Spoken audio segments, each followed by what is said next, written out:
Hi,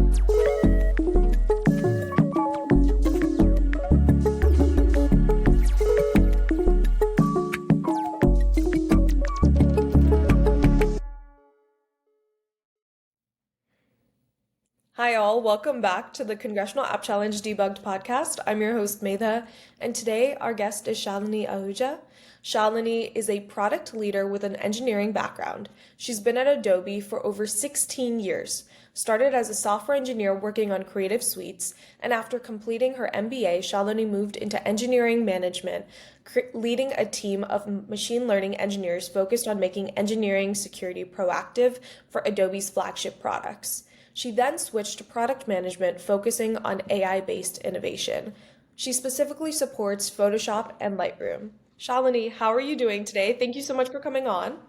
I'm doing well. Thank you so much for having me here. Yeah. Yeah, thank you for coming on. I mean, I know that the products you work on are products that most people have used and love using, so it's super exciting to have you to hear a little bit more about what your life and role looks like at Adobe. So I'd love for you to first talk about what your role is. And I know that your role is a little bit different than the traditional product management title. So I would love for you to explain like how that came to be and what it is that you do. Sure.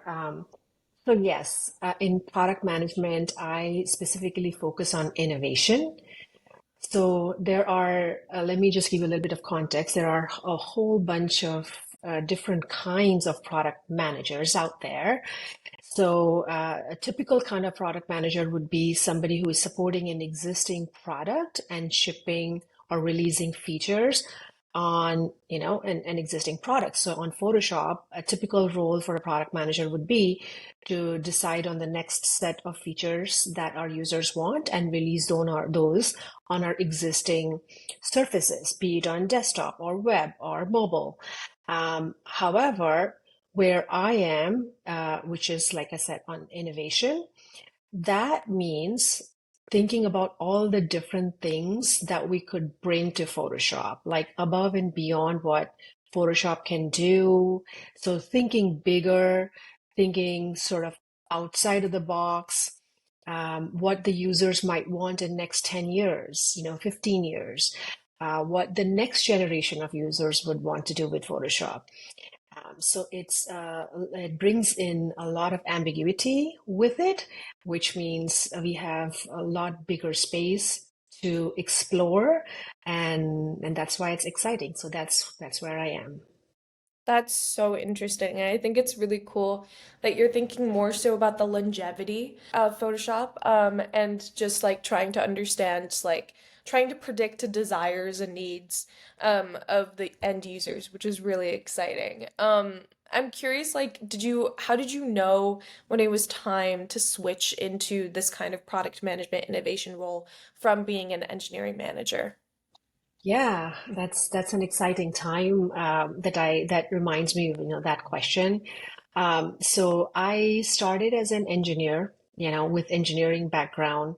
I was very content writing my code in my little corner. But after spending time as a software engineer, moving into computer scientist lead kind of a role, I went on to do MBA because I thought that would be a natural transition because, maybe the next thing I would want to do is become an engineering manager because that's how typically you would move in an engineering space. So I go off to do my MBA as a part-time. I was still working full-time at the time. Um, During my first year in my MBA, I found myself super interested in strategy courses. The focus was business strategy, which is somewhat different from product strategy, and I'll come to that in a bit. But in terms of business strategy, we were looking at all different kinds of companies out there, studying their strategy. What do they do right now? And what could they do in future? Why are some doing really well in that space? Why are some struggling? And what could they do differently? And I was participating in a lot of competitions during that first year. I found myself really excited when I was working on those case studies. So this was, in addition to my full-time job, I was also working on my courses and my group assignments, was working on these competitions, and I never found myself tired. I kept going on and on and on. It was just so exciting. And it was end of the first year when I realized when things kind of slowed down, I felt that I had been running like sprint after sprint after sprint, and now I am feeling exhausted. And that's when I realized, oh my God, it was all business strategy, related kind of questions and challenges and problems that I was trying to solve that kept me going and never made me feel tired all this time. So that's when I realized my, passion for strategy. I completed, my MBA. The next role, of course, that came my way from my then boss was of engineering manager, which is, expected that if an employee who we want to retain has been doing well as an engineer, let's give her an opportunity to lead the team and, with the team, help, do greater things. So I continued doing that. That was still a great opportunity. I was excited about helping my team, supporting my team, and help them grow in their careers. And then I think it was about 3 or 3.5 years later when I moved from Seattle to New York.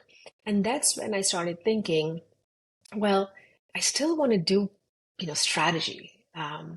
But business strategy roles are kind of rare in a company as big as Adobe, where I work. But product management is, again, still strategy. It's focusing on a product, but you have to be very well aware of the business strategy in order to serve in that role. So I started talking to people, just people that I knew and the leaders that I knew. And I came across our VP of design back then, and I explained to her what my background was, engineering, MBA, and my passion for product. She then connected me with a couple of leaders in her team, and just she gave me an opportunity to go and explore. And through some conversations, it so happened that one of the leaders who was leading an innovation lab um, thought that it would be great to have a product manager. And so they created a role for me, a fresh new job description that went on. I was hired for that role, and I was asked to think about, the product, the business for the new ideas that came in the innovation lab. So that's how I ended up in product management in innovation. And so just a little bit of the thing that I brought up before, which is product strategy versus business strategy, just to clarify there. Product strategy is all about focusing on specific product and aligning it with the business strategy that already exists. However, when you are focused on a business strategy, that means you are looking at the entire company, the industry that the company operates in, and the other players, and by other players I mean other companies in that space. So there is a little bit of difference in the level of, or the scope of what you are looking at. But yeah, so to answer your question, that's how I ended up in product strategy and innovation. That's so interesting. And that entire journey just sounds like you really were, it was a mix of like things are randomly, doors are opening, you're going through them, but then also you're creating opportunities for yourself. So it's a nice mix of like luck, but then also taking charge of your own destiny, right? Which I think is, the perfect amalgamation of how life actually is. Um, and so I want to go back to your time at your MBA, as well as thinking about your time in college. How did you kind of decide which classes to take? Because a lot of our listeners are middle school and high school students thinking about college or thinking about even grad school. So how did you decide, which classes you would take? And, even though you didn't have a background in strategy during your MBA, you still took strategy classes. Like, how did that end up working out? And, Yeah. what kind of advice do you have for students that are thinking about what to major in or like what classes to take? Right. So I think I'll answer that in two parts. Yeah. So one is when you are thinking about going from uh, high school to your first undergrad. That's when you don't know sometimes you don't know, sometimes you know very clearly what you want to do. So at that time, so just to step my, time back to that, when I was considering my first undergrad, I was working as a graphic designer.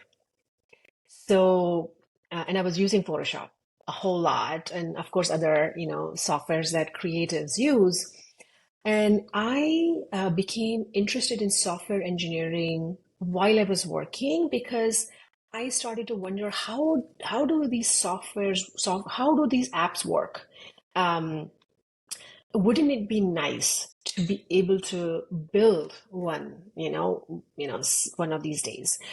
It was a major shift from graphic design to actually building a software, and I had never coded before. So I felt like I had passion, there, and I just applied. I applied to a couple of universities at that time, and I was thinking most likely I will not get in because I'm, entering into a competitive space. And so one of the universities that I was applying to was University of Toronto, where all the cream of, that sort of east coast of Canada goes to. So I was thinking I will likely not get into it, but I'm going to apply to one more university that was Ryerson University in the area. I just thought I'll apply. And it just so happened that I got accepted. Um, and to my surprise, well, now I was part of, an undergrad in computer science. And I started doing my first semester. I was still working full time as a graphic designer, and I thought I could, continue both. But I quickly realized that I needed to focus a lot more time to my courses because the first course that I took was programming, and it was in Java. And I didn't know Java. I had never coded in any other language. But I found myself super interested, wanting to spend more time in coding. Whereas there were other courses like calculus that were going to come along, or I believe there was another kind of elective course which was a lot more in history. So those required, thinking about completely different things. I thought I was going to learn writing software, but I'm doing these other things as well. And calculus is something that I found quite challenging. And little did I know that come second year and come third year, all of those courses were going to be based on math. So, linear algebra and you name it, statistics, like all sorts of math. So that's where I needed to build my foundation. And I kept learning and learning and learning. I think that was the difficult part. But I was so passionate about software engineering that I finally completed 4 years, and the last fourth year was like all about software. So I had finally gone through those math courses to learn how to write software and do it right. So that was exciting.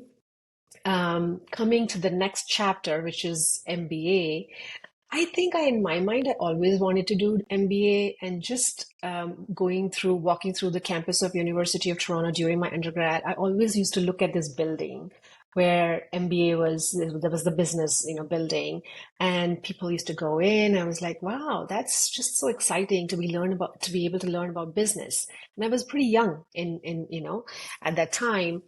Um, and it was just a vague thing in my mind that I wanted to do. Just learn about business. So when I started MBA, the first year was all the foundational courses, basic strategy, finance, accounting, economics, macroeconomics, microeconomics, that were just supposed to help me build the foundation that the next year was going to go build further on. So, what I found myself is, well, having studied computer science, having written software all this time, I didn't have any clue about accounting. I had never done accounting. I didn't even understand the basic concept of, time to value, or the difference between investment and expense. And yet here I was earning, right? I had paycheck coming in, and I found myself really lost. Like, how could I be earning and have access to money, but I don't understand money? I do not understand these basic differences. And so when I used to sit through those classes, I used to just be a sponge, absorb, absorb, absorb. It was so exciting. Um, so, going through all those foundational courses kind of gave me a little bit of, everything. Like for example, marketing. That was very different kind of a course than strategy, then economics. So I think going through all those variety of courses helped me figure out where exactly I had passion. And it wasn't marketing, it wasn't accounting, although I really enjoyed learning all that, but it was strategy. It was the ambiguity that came along when thinking about a company and what it's doing, whether it's doing something right or wrong. It's challenging. It's super challenging.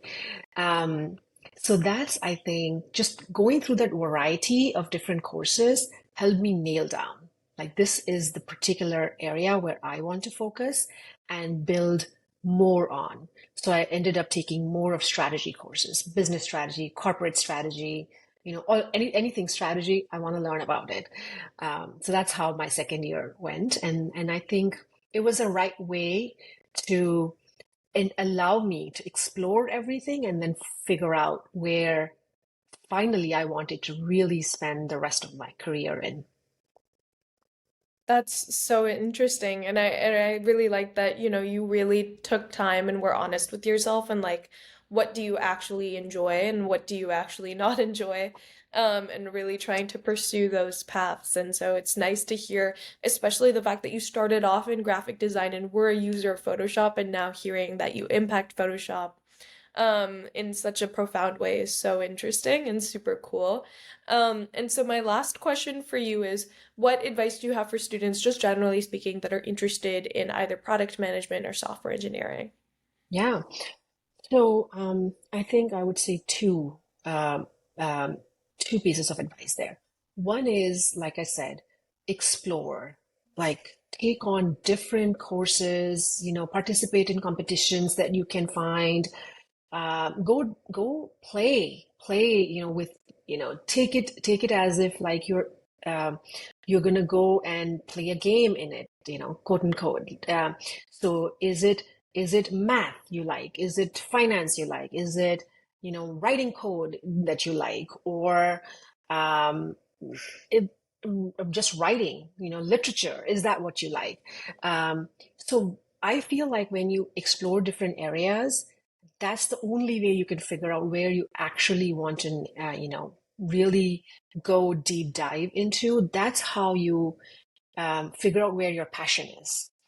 And so I really, really want to say, follow your heart. Really, you want to be able to enjoy what you're doing entire day, right? That's what you're going to be spending, and you start working. You're going to be spending at least 9 to 5. So more time than what you actually spend with your family or friends. Yeah. So this is something you have to really, really thoroughly enjoy. So follow your heart totally. Um, Nothing, like everything else is secondary. Follow your heart. The second thing I would say is, uh, I think in my career, math has helped me long ways. There are some people who get math like, it's just their mind is built for it. Mine wasn't. I had to really, really work hard at understanding math. um, Maybe I did not get access to the really good teachers during my, like middle school or high school. I have had friends who had great teachers and they learned a lot, in terms of math and statistics and all of that in their early stage. I did not. Um, so I had to work really hard to get a good grasp of it. I think it's very important in this day and age, especially when AI is taking off. Left and right, you're hearing AI. Math is foundational to AI. not only AI, math is foundational to finance, to, to statistics, to, um, like research. There are so many areas where math is going to be so helpful. It's, like foundational, like I said. So if you have passion for it, awesome. If you don't, try to still give it a chance. It'll come long ways. I'm sure Yeah. a lot of people were not happy to hear about giving that a chance. But I think, sound advice, right? Like follow your heart and try to at least know math, if not if not love Yes. math. I think that's great advice. Well, Shalini, thank you so much for taking the time to talk to us. I learned a lot just from listening to you, so I'm sure our listeners did as well. To our listeners, thank you all for joining us, and we will see you next week for a new episode. Great. Thank you so much. Thank you for having me, Meta.